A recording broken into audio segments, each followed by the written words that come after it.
Let her wait outside. We're having dinner." The voice of my daughter-in-law, Caroline, cut through the window like a knife. My own daughter-in-law had just condemned me to stand in the rain while they enjoyed their meal. I had been standing there for 3 hours. 3 hours getting soaked while my family ate warmly inside the house I had helped them buy. But that night, I made a decision that brought them to their knees the very next day. My name is Helen. I am 69 years old, and it all began on a Friday morning when I woke up filled with excitement. After 3 months without seeing my grandson, Leo, my son Ben had finally invited me to dinner. "Mom, come over today at 6. We really want to see you," he had said in that sweet voice that always melted my heart. I have been a widow for 5 years. I had worked my entire life cleaning houses, selling baked goods, doing whatever it took to raise my son, and now that he had his own family, I was still the one supporting them. Their bank accounts, the mortgage on the house, Leo's private school, the car payments, it all came from my pension and my life savings. But I didn't care. They were my blood, my reason for living. I got ready with such care that afternoon. I chose my maroon dress, the one that made me feel elegant despite my wrinkles. I put on my late mother's pearls and that French perfume I had bought on sale. I wanted to be perfect for my family. I walked to the toy store downtown and bought that new Transformer robot Leo had asked for the last time we saw each other. I also stopped by the French bakery for those little macarons that Caroline loved so much.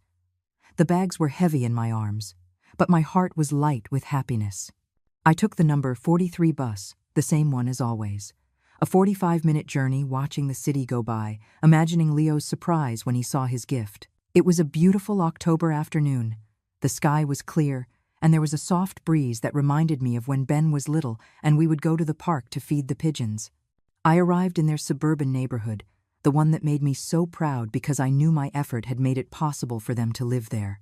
I walked the 4 blocks from the bus stop to their house, that 2-story house with a garden, the house that had my name on the deed as a co-signer. I rang the doorbell at exactly 6 o'clock, just as we had agreed, and that's when my nightmare began. Caroline opened the door with a forced smile. She was wearing an elegant black dress that I had given her last month. "Hello, Helen," she said without inviting me in. "Look, you've come at a bad time. We have guests." "But Ben invited me to dinner," I replied, confused, feeling the bags grow heavier in my arms. Yes, but you know what? Just wait here a moment while I talk to him, okay?" And she closed the door in my face. I was left standing on the porch, not understanding what had just happened. I could hear voices inside, laughter, the clinking of glasses. It smelled of pot roast, of wine, of celebration, but I was outside. I waited 5 minutes, 10, 15. I rang the doorbell again. This time, Ben opened it, my son, my pride, the man for whom I had sacrificed everything. "Mom, what are you still doing here?" he asked with an uncomfortable smile. "You told me to come for dinner, son. Here I am." He glanced back over his shoulder as if consulting with someone. "Look, Mom, some of Caroline's friends showed up unexpectedly, and we don't have enough food. How about you come over tomorrow instead?" It felt like I had been slapped across the face. I had spent my last few dollars on those gifts. I had taken 2 buses. I had gotten ready with so much love. But son, you invited me. I brought gifts for Leo and... "I know, Mom, but please understand, it's complicated." Caroline appeared behind him with a glass of wine in her hand. "Helen, it really was a misunderstanding. It's better if we coordinate for another day. Yes, when we have more time to give you the attention you deserve. As if I were a burden, as if I needed to be attended to out of pity." Just then, I heard Leo's voice from inside. "Who is it, Daddy?" "No one important, son. Keep eating," Ben replied. "No one important." His own grandmother, no one important. "All right," I managed to whisper. "I'll go." But instead of leaving, I just stood there. I didn't know what to do, where to go. The buses didn't run as frequently at this hour. And then, it started to rain. At first, it was a soft drizzle, little drops landing on my freshly styled hair. But within minutes, it turned into a torrential downpour, soaking my maroon dress, the one I had chosen with such care. I took shelter under the small overhang of the entrance, pressed against the door of my own family's home. I could hear their conversations perfectly from inside. Laughter, toasts, background music. "Who was that, honey?" I heard an unfamiliar female voice ask. "Ben's mother," Caroline replied with a tone of annoyance. "She just showed up unannounced." "But I invited her," my son protested weakly. "Oh, Ben, you know she makes me nervous when she comes over. She always finds something to complain about the house, how we raise Leo, everything." My heart broke a little more. What did I complain about? I had never said a word out of place. I always praised them, defended them, admired them. "Besides," Caroline continued, "you know how she gets when she drinks wine. She becomes so intense, so emotional." Intense? Emotional? They barely offered me a glass of water when I visited. The rain intensified, and I stood there like a wet statue, listening to them talk about me behind my back.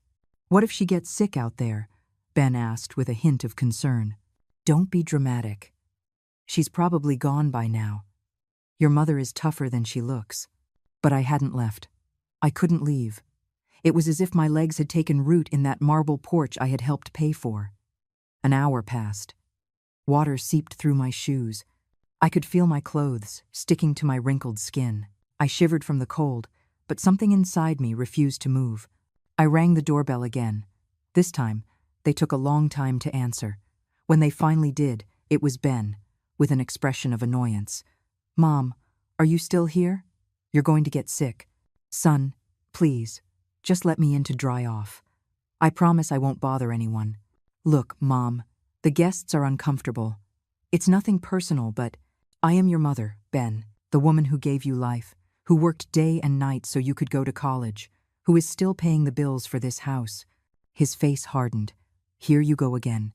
This is why Caroline doesn't want you coming over so often. You turn everything into a drama." "A drama? Asking for a little respect was a drama?" "Son, I just want to be with my family. Is that too much to ask?" "Ben, close the door. You're letting all the cold air in," Caroline shouted from inside. And my son, my own son, obeyed. He closed the door without another word. I stood there, in the rain, feeling tears mix with the water falling from the sky. The bags with the gifts were soaked, the wrapping paper dissolving in my hands. I walked over to the dining room window. Through the lace curtains I had given them last year, I could see the perfect scene. The table set with fine china, crystal glasses gleaming under the chandelier, elegant people chatting animatedly. There was my grandson Leo, sitting in his high chair, eating peacefully. My grandson, for whom I bought clothes, toys, for whom I paid for the most expensive school in the city. "Grandma loves you, Leo," I whispered, pressing my face against the fogged-up window. At that moment, Leo turned toward the window. Our eyes met for a second. He saw me there, soaked, shivering with cold. But instead of running to the door to hug me, he simply went back to eating as if nothing had happened. It was then that I heard the conversation that shattered me completely. "See? She's still there," Caroline said to her friend, pointing toward the window where I stood. "You're not going to let her in?" "Poor thing, she's drenched." "Not a chance. Let her wait out there if she wants. We're having a peaceful dinner, and I'm not going to let her ruin our evening." But she's the boy's grandmother. She's a very complicated woman, always wants to be the center of attention. If I let her in, she'll start with her dramas, her reproaches, her sob stories. "No, thank you." Ben intervened weakly. "Caroline, maybe we could—" "Could what? Let her in to sour our night? Your mother needs to learn she can't just show up whenever she feels like it." "But I invited her." "You invited her because you felt sorry for her, as always. But look at the situation she's put us in. Our guests asking what's going on." The child confused. Leo, my beloved grandson, looked up from his plate. "Why can't Grandma come in?" "Because the adults are talking about important things, sweetie. Your grandma is leaving soon." But I wasn't leaving. I couldn't. It was as if the pain had nailed me to the ground. 2 more hours passed. 2 full hours under that relentless rain that seemed to mock my misery. I couldn't feel my fingers anymore. The cold had seeped so deep into my bones that I wasn't even shivering. It was as if my body had accepted defeat, but my soul was still burning with humiliation. 3 full hours. 180 minutes of my life lost in that rain while my family dined as if I didn't exist. Water streamed down my face, washing away the makeup I had so carefully applied. My maroon dress, the one that made me feel elegant, was now plastered to my body like a cold, wet second skin. The gift bags were a disaster. The wrapping paper had completely disintegrated, revealing the soaked box of Leo's robot. The macarons had turned into a soggy mess inside their elegant packaging.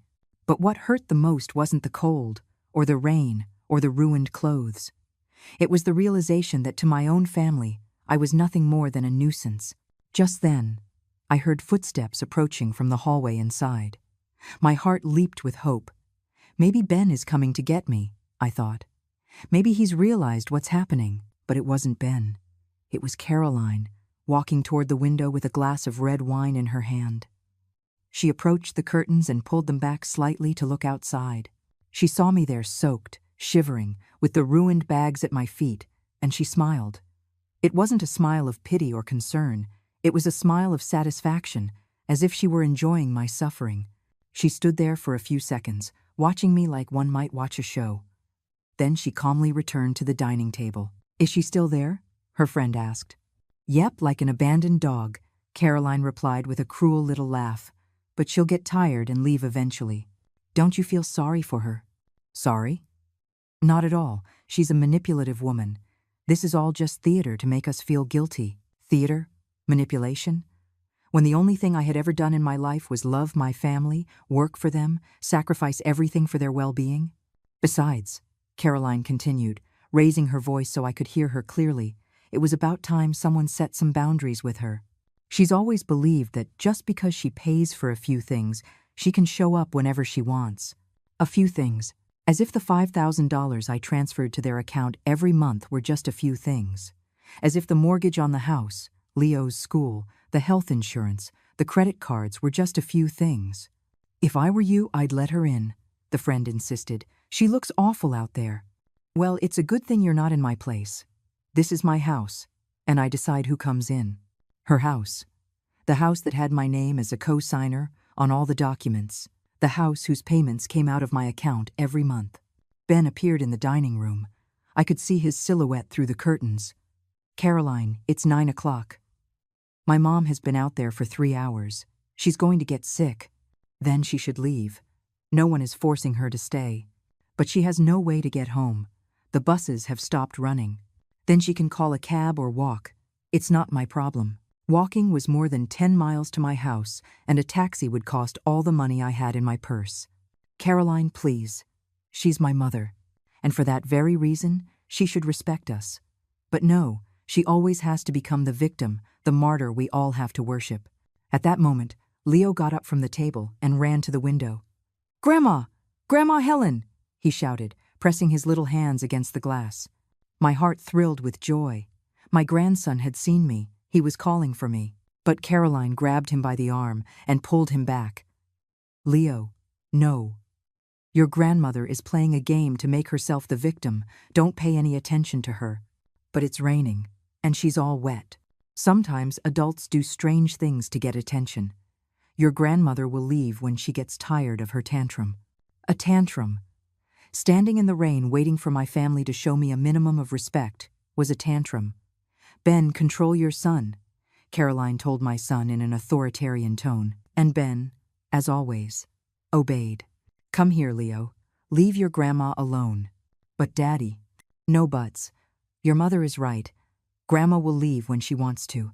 My grandson looked at me one last time through the glass.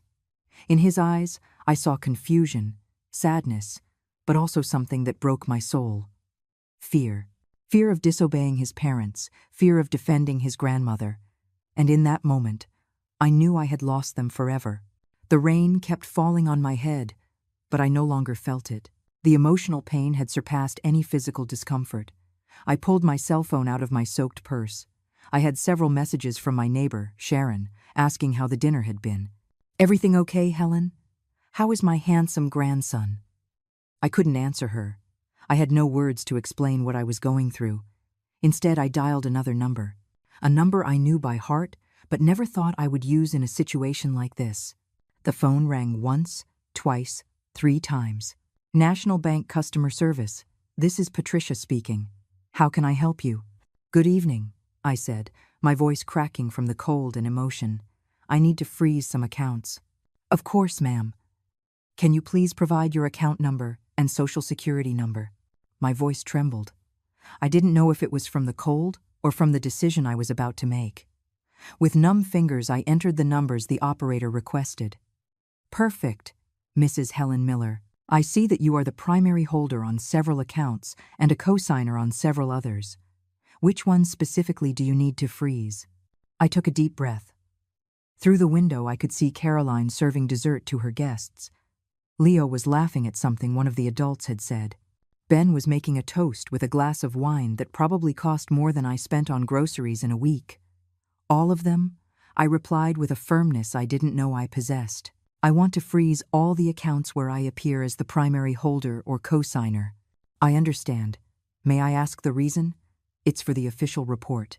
Suspicion of unauthorized use. I lied without blinking. Very well.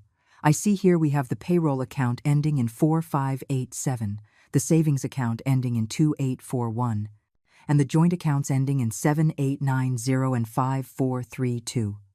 You also appear as a co-signer on a mortgage and 2 credit cards. Do you wish to freeze everything? Every number she mentioned was a piece of my life. The payroll account where my pension was deposited, the savings I had built dollar by dollar over 40 years of work, the joint accounts where Ben had access for household expenses and Leo's education. Everything, I repeated.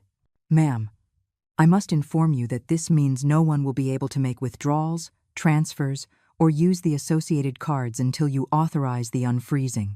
Are you sure? Through the window, I saw Caroline rise elegantly from the table, with the grace that only comes from years of not worrying about money.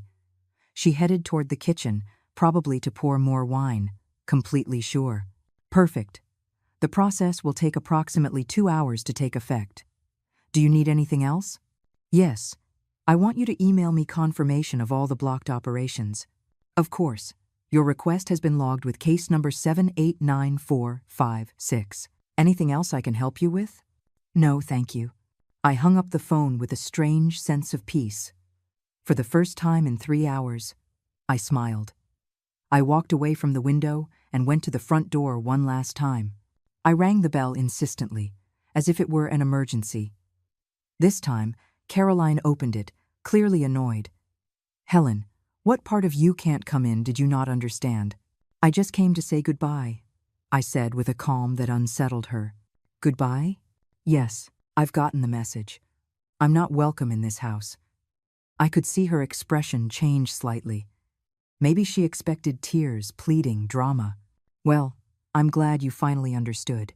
I just want you to know one thing, I continued with a serene smile. Starting tomorrow, you're going to have to learn to live on your own resources. What do you mean by that? Nothing important. Just that I think it's time for you and Ben to become fully responsible for your expenses. Caroline scoffed. Please, Helen, don't threaten me. We know you can't live without us, without Leo, without Ben. Your entire life revolves around this family. You're right. My life has revolved around you. But tonight, that changed. Oh, really?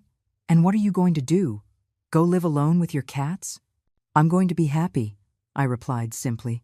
How dramatic. Please. Ben appeared behind her. Mom, are you leaving? Do you need money for a taxi? The same son who had closed the door in my face was now worried about how I would get home. I don't need anything from you, son. Not anymore. Don't be like that, Mom. You know how Caroline is when she has guests. We'll talk tomorrow. There's nothing to talk about, Ben. Why are you being so strange? It's as if something happened to you. I burst out laughing. A bitter but liberating laugh. Yes, something did happen. I realized I've been wasting my life. Mom, don't exaggerate. I'm not exaggerating. I'm being realistic for the first time in years. Caroline grew impatient. All right, enough. If you're done with your soap opera, we have guests waiting. Of course. Go back to your dinner. Enjoy your perfect life. I turned and started walking toward the street. Mom, Ben shouted. How are you going to get home? That's not your problem anymore, I replied without turning back. I walked in the rain, soaked, with the ruined gift bags dangling from my arms. But for the first time all night, I felt light. I reached the main avenue and hailed a cab. The driver, an older man, looked at me with concern. "Ma'am, are you okay? You're soaked." "I'm perfect," I answered, and it was true. The entire ride home, I couldn't stop smiling. In my purse, my phone vibrated with the confirmation from the bank. "Dear customer, we confirm that all your accounts have been successfully frozen. No transactions can be made until further authorization." Tomorrow was going to be a very interesting day. I arrived home around 11 o'clock at night, completely drenched, but with a strange sense of freedom I hadn't felt in years. I took off the ruined maroon dress, had a hot shower, and put on my most comfortable pajamas. For the first time in a long time, I slept soundly, without nightmares, without worries about Ben's expenses, without anxiety about pleasing Caroline. It was as if I had left a 100-pound weight at the door of that house. I woke up the next day with the sun streaming through my window. It was 8 in the morning, and I felt renewed. I made my usual black coffee, toast with homemade jam, and sat on my small balcony to enjoy breakfast. My phone had been silent all night. I checked it and had no messages. That's strange, I thought. Ben usually texts to see if I got home okay. But then I remembered the night before and understood that things had changed forever. At 9:30, my doorbell rang. I looked through the peephole and saw my neighbor, Sharon, standing at the door with a bag of pastries. "Good morning, Helen. How was dinner last night? You look very relaxed." I told her everything, every detail of my humiliation, every cruel word from Caroline, every moment in the rain. Sharon listened with her eyes growing wider and wider. "I can't believe they did that to you," she said, indignant, "after everything you've done for them." "I don't care anymore, Sharon. For the first time in my life, I made a decision just for me." "You froze all the accounts?" "All of them. And I don't plan on unfreezing them until they beg for my forgiveness on their knees." Sharon laughed. "I love this new Helen. It's about time." We were chatting when my phone started ringing like crazy. It was Ben. "Answer it," Sharon said with a mischievous grin. "This is going to be good." "Hello? Mom? What did you do?" "Good morning, son. How did you sleep?" "Mom, don't play dumb. The cards aren't working." Caroline went to the supermarket and all her purchases were declined. "We went to the bank and they told us the accounts are frozen." "Oh, really? Why did you do that?" "Because it's my money, Ben, and I've decided I no longer want to share it with people who disrespect me." "Mom, don't exaggerate. Caroline was nervous about the guests. You know how she island?" "I know exactly how she island. That's why I made this decision." "But you can't do this. We have bills, commitments. Leo's school tuition is due today." "That's not my problem anymore." "What do you mean it's not your problem? He's your grandson." "My grandson who saw me in the rain yesterday and didn't lift a finger to help me." I could hear Caroline shouting something in the background. "Caroline says that if you don't unfreeze the accounts, she's going to have to get a job." "What wonderful news. It's about time." "Mom, please, come to the house and we can talk." "I am not setting foot in that house until Caroline apologizes for treating me like a stray dog." "You're exaggerating." 3 hours in the rain is exaggerating?" Ben fell silent. "Mom, look," Caroline says. She says that maybe she misspoke yesterday. "Maybe she misspoke?" I repeated for Sharon to hear. My friend covered her mouth to keep from laughing. "Yeah, you know how she is when she's stressed." "Son, I'm going to tell you something, and I want you to listen carefully. For 5 years I have paid your mortgage, your credit cards, Leo's school, the groceries, the gas, the health insurance, the vacations, everything. And the only payment I have received in return has been humiliation." "That's not true." "No? When was the last time Caroline thanked me for anything? When was the last time you invited me to dinner without me having to beg? When was the last time my opinions were treated with respect?" Ben didn't answer. "Exactly. Never. But Mom, we're family. Family respects each other, son. And you both lost that right yesterday." I hung up the phone and put it on silent. Sharon applauded. "Bravo. You gave me chills. I'm so proud of you. Thanks. But this is just the beginning. 30 minutes later, my doorbell rang. I looked out the window and saw Ben's car parked outside. Both he and Caroline got out and headed toward my door. They're here, I told Sharon. Do you want me to leave? Not at all. Stay. I need a witness. I opened the door before they could knock. Caroline's eyes were red and swollen as if she'd been crying. Ben looked desperate. Mom, please, we need to talk. We can talk right here at the door. Sharon is staying as a witness. A witness to what? Caroline asked in a broken voice. To whatever you're about to say. Caroline took a step closer. Helen, I am very sorry about yesterday. I was stressed with the guests, and I didn't think about the consequences of my words. Which words specifically? Well, when I said for you to wait outside. That's all?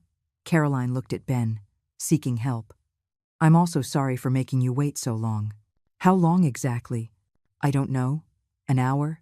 3 hours, Caroline. 3 hours in the rain. Yes, 3 hours. I'm very sorry. And what else are you sorry for? What else? Caroline, you said a lot of things yesterday. That I was manipulative. That it was all theater. That I should wait outside like an abandoned dog. Caroline's face crumbled. I didn't say that. Yes, you did. And you also said I was a complicated woman. That I always wanted to be the center of attention. That you had to set boundaries with me. Ben looked at her, shocked. You said all that? Ben, it doesn't matter what I said. The important thing is I was upset, and I wasn't thinking. Yes, it does matter, I interrupted, because those words showed what you really think of me. Helen, please, just unfreeze the accounts, and let's forget all this. Number, what do you mean, no? I'm not unfreezing anything until you give me a real apology. On your knees. On my knees? Caroline was outraged. That's humiliating. Just as it was humiliating for me to stand for 3 hours in the rain, waiting for my family to grant me a shred of dignity. Ben intervened. Mom, be reasonable. Caroline already apologized. That was not a sincere apology. That was an apology of convenience. What do you want me to do? Caroline asked desperately. I want you to kneel, right here, in front of Sharon as a witness, and apologize for every single cruel thing you said to me yesterday. That's too much. Then there's no deal. I turned to go back inside my apartment. Wait, Caroline shouted.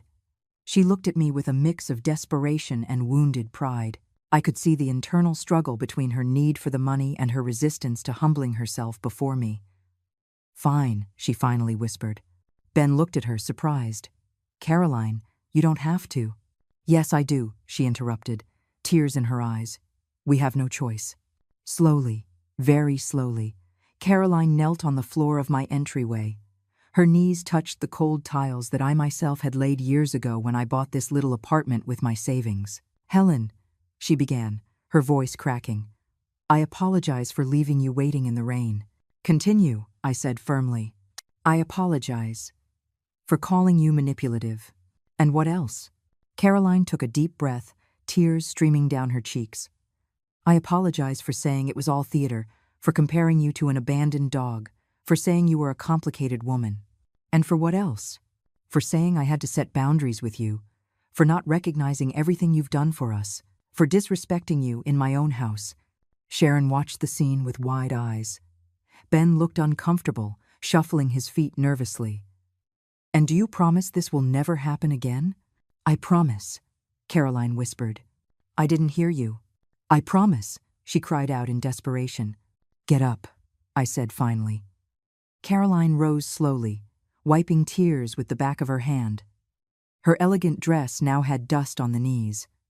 Very well. Now for part 2. Part 2? Ben asked, alarmed. Yes, the apology is just the first step. Now come the new rules. What rules? Caroline looked terrified. Sit down here in the garden chairs. This is going to take a while. Ben and Caroline sat like scolded schoolchildren. Sharon settled into her chair with a satisfied smile. Rule number 1, I began. I am no longer your personal bank. From now on, you will be responsible for all of your own expenses. But Mom, let me finish, Ben. Rule number 2. I will transfer money only for Leo's basic expenses, his school, his food, his clothes, but piano lessons, swimming, tutoring, and all those other extras are over until you can pay for them yourselves. Caroline turned pale. Rule number 3. No more expensive restaurants, trips, designer clothes, or whims paid for with my money. Helen, that's impossible. We can't live like that. Of course you can. Millions of families live with fewer resources and are perfectly happy, but we're already used to. Exactly. You are used to living above your means using my money. That is over. Ben interjected nervously. Mom, what if Caroline gets a job? Could you consider? Rule number 4, I continued, relentless. Caroline has 30 days to find a job. If she doesn't, I will cut off all financial support, permanently. 30 days? Caroline exclaimed. That's such a short time. It's more time than you gave me yesterday to find shelter from the rain. Sharon nodded in approval. Rule number 5. My visits will be by specific invitation only. No more come whenever you want, and then making me wait at the door. Okay, Ben muttered. Rule number 6. When you do invite me, you will treat me with the respect I deserve. No more making me feel like an unwelcome guest in the house I helped pay for. Yes, Mom. Rule number 7. Caroline will take a class on etiquette and respect for one's elders. That's humiliating. As was listening to your comments yesterday, Caroline looked at Ben, pleading for help, but he was too scared to contradict me. Rule number 8. You will open a savings account where you will deposit 10% of any income you have. It's time you learn to be financially responsible. But if we don't have any income? Caroline protested. Then you had better find a job quickly. Rule number 9. No additional credit cards. The ones you have are sufficient. And rule number 10, I said with a smile, is the most important of all. What is it?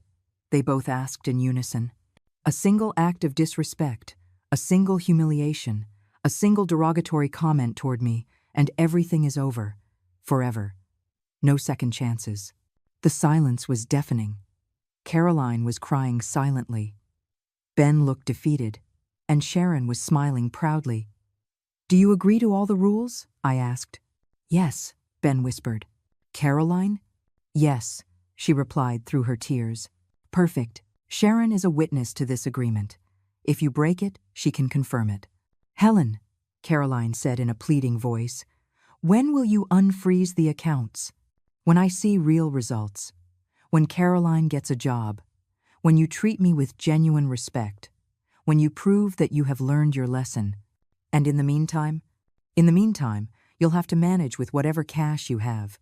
Ben took out his wallet and checked it. I only have $20. And I have 5, Caroline added. Then you had better manage that money well. Until things change. Caroline stood up from her chair, trembling. And if I don't find a job in 30 days? Then you will have to move to a cheaper place, take Leo out of private school, and live like normal people live. You can't do that to us. Of course I can. It's my money, and I decide how it's used. Ben approached me, his face pleading. Mom, please, be flexible. Caroline will change.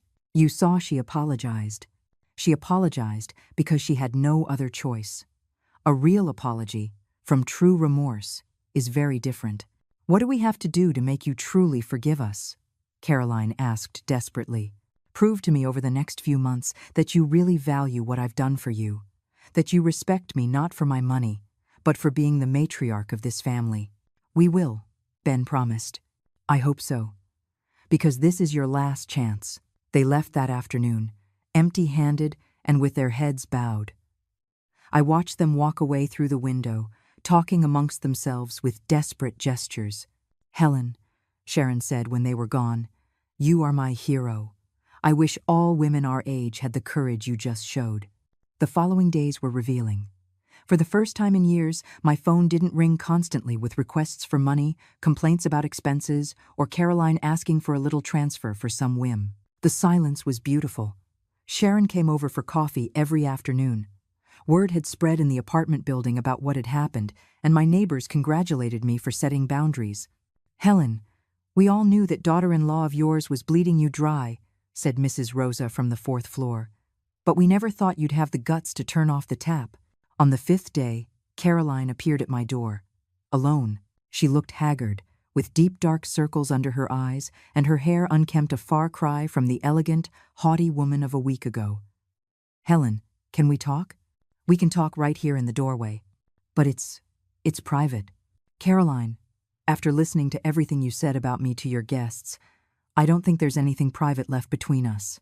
She bit her lower lip nervously. "I've been looking for a job every day, and it's harder than I thought. I'm 35. I haven't worked in 8 years. I have no recent experience. Welcome to the real world." "Helen, please. Ben is desperate. Yesterday he had to borrow money from his coworkers to buy food. And what have you done to help?" "I've been filling out applications, going to interviews." "I don't mean that. I mean, what have you done to remedy the damage you caused me?" Caroline fell silent. "Exactly. Nothing. What do you want me to do?" "I want you to truly understand what you did. I want you to feel, even just a little bit, the humiliation you put me through." He already apologized. "You knelt because you had no choice. But you haven't shown a single gram of genuine remorse." Caroline started to cry. "What more do you want from me? I want you to go to every single person who was at your house that night and tell them the truth. Tell them you left me in the rain for 3 hours, that you treated me like an animal, that all of this happened because I am a woman who deserves respect." "That's humiliating." "Exactly. Now you know how I felt. I can't do that. They're my friends. I'd look like a what? A cruel woman who mistreats her mother-in-law? Because that is exactly what you are." Caroline wiped her tears with the sleeve of her cheap sweater. It was the first time I had seen her not wearing designer clothes. "If I do that, will you unfreeze the accounts?" "It's a first step, but it's not enough." "What else?" "I want you to seriously look for work, not online applications from your couch. I want you to go out every day, knock on doors, beg if you have to." "I'm already doing that." "Oh, really? Have you gone to clean houses? Have you asked in restaurants if they need waitresses? Have you considered working in a supermarket?" Caroline's face fell. "Those kinds of jobs are what? Humiliating? Just as it was humiliating for me to clean houses for 30 years so my son could go to college? As it is humiliating to work from sunup to sundown to support a family that doesn't value you?" "I didn't know." "Of course you knew. You just didn't care." Caroline stood there in my doorway, watching her world of privilege crumble. "Helen, I promise I will change." "Promises are carried away by the wind, Caroline. Actions are what count. Give me a chance." "I am giving you a chance. You have 25 days to get any job, and I want proof pay stubs, contracts, something tangible. And if I can't find one, then Ben will have to decide if he wants to stay married to a woman who is not willing to contribute to their home." Caroline's eyes widened in panic. "You would say that to him?" "I wouldn't have to. He would realize it himself. Please, Helen, I have a son. Leo is my grandson before he is your son. And he will be fine, because I will never abandon him. But you have to earn your place in this family." Caroline left that day, paler than when she had arrived. 2 days later, Ben came to visit me. He looked terrible, too, but there was something different about him, a humility I hadn't seen in years. "Mom, can I come in?" "Of course, son." He sat in my small living room, looking around as if seeing it for the first time. "Your apartment has always been so cozy," he said. "I don't know why I never noticed. Because you were too busy enjoying the house I helped you pay for. You're right, and you're right about everything that's happening." I looked at him, surprised. It was the first time Ben had ever sided with me in anything related to Caroline. "Do you really think so?" "Mom, these days without money have opened my eyes. Caroline has been hysterical, screaming at me that I'm useless for not being able to support my family. She has said horrible things to me." "Like what?" "That I'm a failure. That if it weren't for your money, we never would have had the life we have. That she only married me because I had a rich mother." I felt a stab of pain. "She said that to you?" "Yes, and worse. She told me all her friends laugh at us because we depend on an old woman." "An old woman?" Her words, not mine. I stood up from my chair, furious. "Ben, that woman doesn't love you. She's using you." "I know, Mom. I know that now. And what are you going to do about it?" I don't know. I'm afraid of being alone, of Leo growing up without a complete family. Son, it is better to grow up in a home with one person who loves him than in a home with two people who hate each other. Ben started to cry. My 40-year-old son, crying like a child. Mom, I think I made a terrible mistake marrying Caroline. When did you realize? These past few days, when we had no money, when she had to face reality, she showed her true colors. She's selfish, cruel, materialistic. And yet, you chose to believe her instead of defending me. I know, and I regret it every day. Do you regret it, or are you just scared because the easy money ran out? Ben looked me straight in the eye. I regret it, because I lost the most important woman in my life for a woman who doesn't even respect me.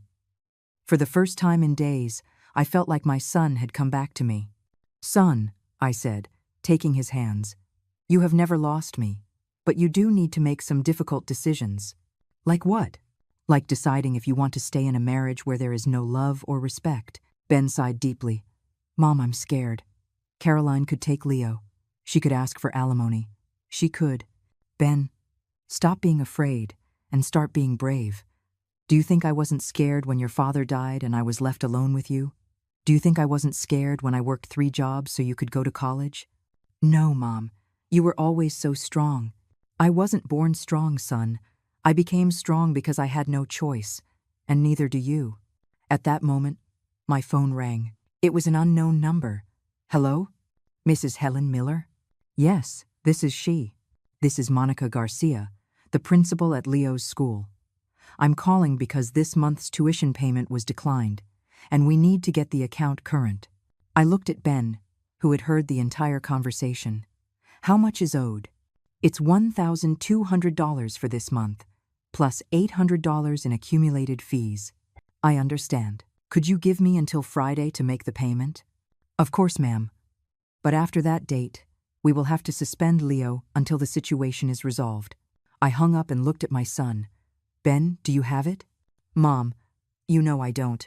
Then Caroline has 3 days to get a job, or Leo is out of school. You can't do that. He's your grandson. Exactly. He's my grandson. And I am not going to keep paying for his education so his parents can live like royalty without working. If Leo gets kicked out of school, you enroll him in a public school, like I did, like you did for the first few years.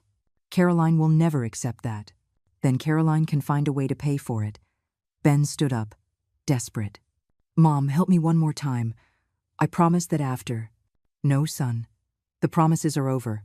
Only actions. What do you want me to do? I want you to take control of your life. I want you to tell Caroline that if she doesn't get a job in 3 days, the marriage is over. That's so drastic. You know what's drastic? Leaving your mother in the rain for 3 hours. That's drastic. Ben was quiet for a long time. Would you help me? If I divorce Caroline? I would help you raise Leo, help you get a smaller apartment, help you start over, but with conditions. What conditions? First condition, no luxuries. A simple, modest, responsible life. I accept. Second condition, you will value my effort and my sacrifice. You will never take me for granted again. I accept. Third condition, if you ever remarry, your new partner will respect the place I have in this family. I accept it all, Mom. Very well. Then go home and talk to Caroline. Tell her she has 72 hours to get a job, or the marriage is over. And if she says no, then you'll have your answer about what kind of woman she really is. Ben left that afternoon with a mix of determination and nervousness. I waited, knowing the next few hours would be decisive. I didn't have to wait long. At 11 o'clock at night, Caroline appeared at my door in a fury. Open this door, Helen. I opened it to find her disheveled, her eyes red with rage. How dare you put ideas in Ben's head? What are you talking about? He told me that if I don't get a job in 3 days, he's going to divorce me. Ah, he told you that. Yes, and it's your fault. No, Caroline, it's your fault for being a selfish freeloader. I am not a freeloader. Oh no? When was the last time you worked? When was the last time you contributed financially to the household?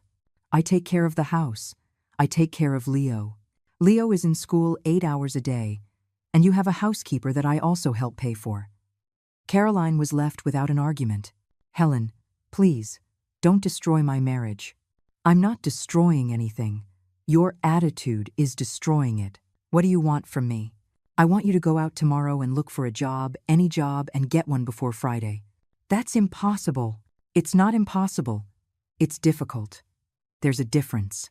And if I get one, will you unfreeze the accounts? I will start to contribute gradually. But it will never be like it was before. What does that mean? It means you will have to live primarily on what you earn. I will only help with Leo's basics. Caroline started to cry with frustration. It's not fair.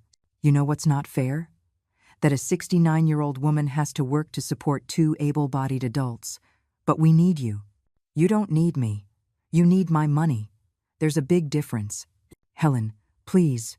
Caroline, I'm going to tell you something, and I want you to burn it into your brain. If you don't go out tomorrow and seriously look for a job, if you don't have a source of income by Friday, I will unfreeze the accounts for one reason only, to help Ben divorce you. Caroline's eyes widened in terror. You would do that? Without hesitation.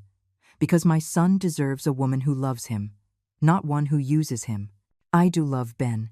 No, Caroline, you love the comfortable life that Ben can give you thanks to my money. That's not true. Then prove it. Get a job. Support your family. And show that you can love Ben without my money in the picture. Caroline left that night, defeated, but with a clear ultimatum. The next morning, very early, I saw her leave her house dressed simply, carrying a folder of papers. For the first time in 8 years, Caroline was going out to look for a job. It was a start. Friday arrived faster than expected. I was having a quiet breakfast when the doorbell rang at 7 in the morning. It was Ben, with Leo by the hand and a small suitcase. Mom, can we come in? Of course. What happened? Caroline got a job, he said with a tired smile. Waitress at a restaurant. She starts today. I felt a mix of surprise and pride. I hadn't expected her to actually do it. So why do you have a suitcase? Because last night, Caroline and I had a very honest conversation. I told her we needed a fresh start, that I wanted us to go to couples therapy, that things had to change radically. And what did she say? Ben sighed deeply. She said she would rather get a divorce than live like a middle-class woman, that she didn't marry me to work as a waitress and live counting pennies. Seriously? She said that? Her exact words were, if your mother isn't going to maintain my lifestyle, then there's no point in us staying together. I was speechless. Caroline had shown her true colors without any pretense. And what did you say to her? That she was right, that there was indeed no point in staying together if she was only with me for the money. Leo, who had been quiet, came over to me. Grandma Helen, does Mommy not love me anymore? I knelt down to his level. Sweetheart, your mommy loves you very much. But sometimes adults can't live together because they think very differently. I'm going to live with you and Daddy? His little eyes lit up. You would like that? Yes, it always smells nice here, and you give long hugs.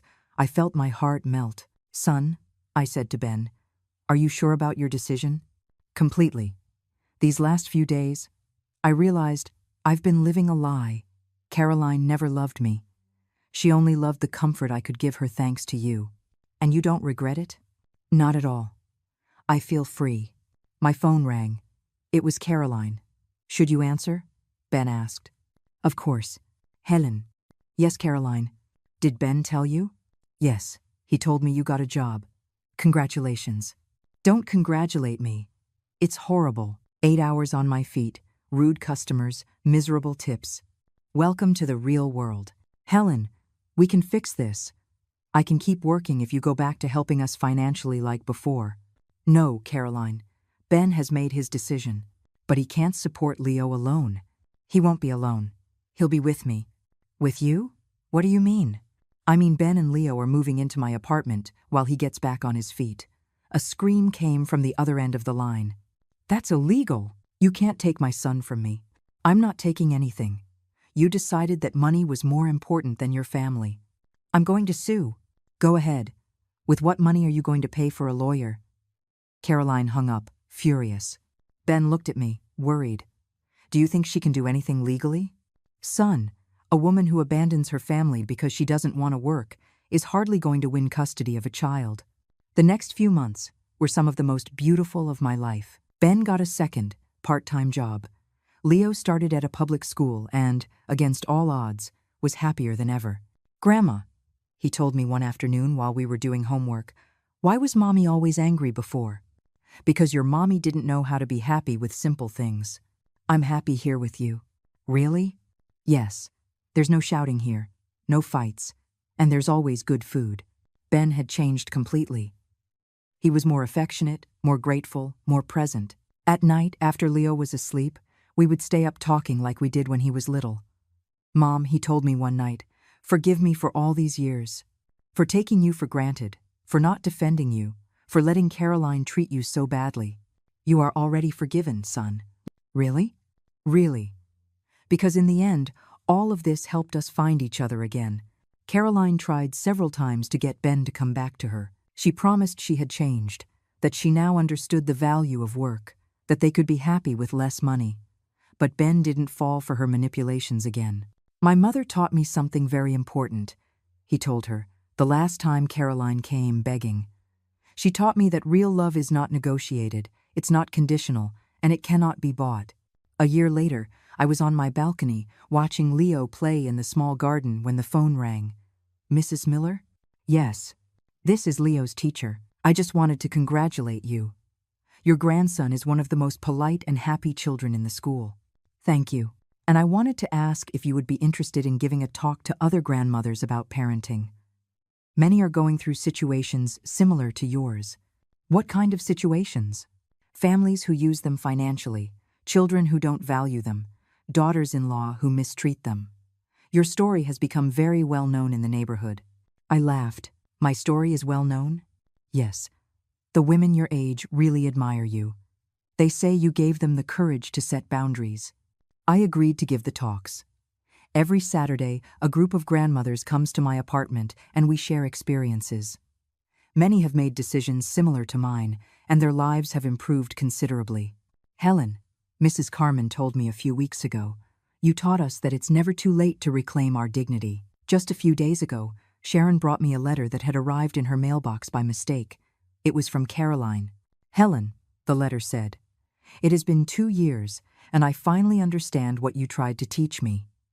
Working has made me value the things I used to take for granted. I have a boyfriend now, a simple man who loves me for who I am, not for what I have.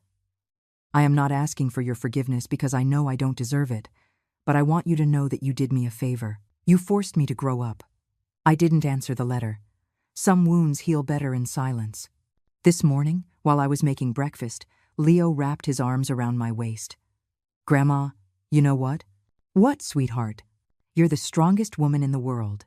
"Why do you say that?" "Because Daddy told me that when I was little, my mommy treated you very badly, but you didn't stay quiet. You said no, and you saved us all." I smiled as I scrambled the eggs.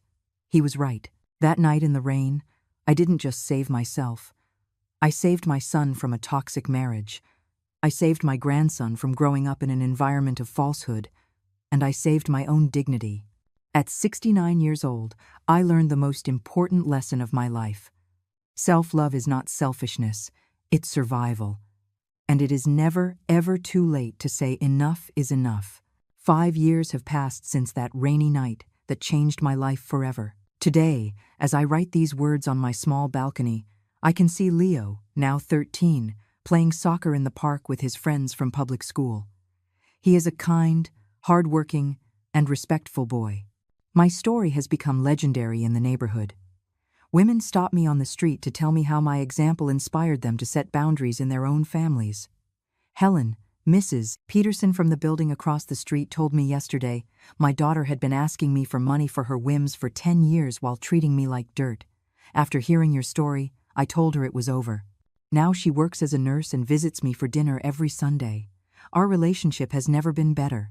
These stories repeat every week. I have, without intending to, become a sort of community leader for older women. I have a WhatsApp group called the Phoenix Group, where we share experiences and support each other. Ben has blossomed as a man and a father.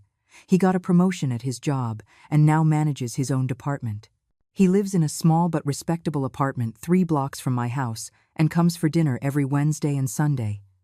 Every visit is genuine, filled with conversation and laughter. "Mom," he told me last Sunday, "I never imagined that the most painful decision of my life would end up being the most liberating one." "Are you referring to the divorce?" "I'm referring to choosing you over Caroline.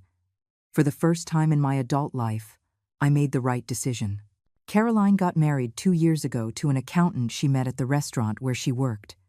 According to Sharon, who heard it through the neighborhood grapevine, they are expecting a baby. I'm glad to know she found her way, even if it was far from us.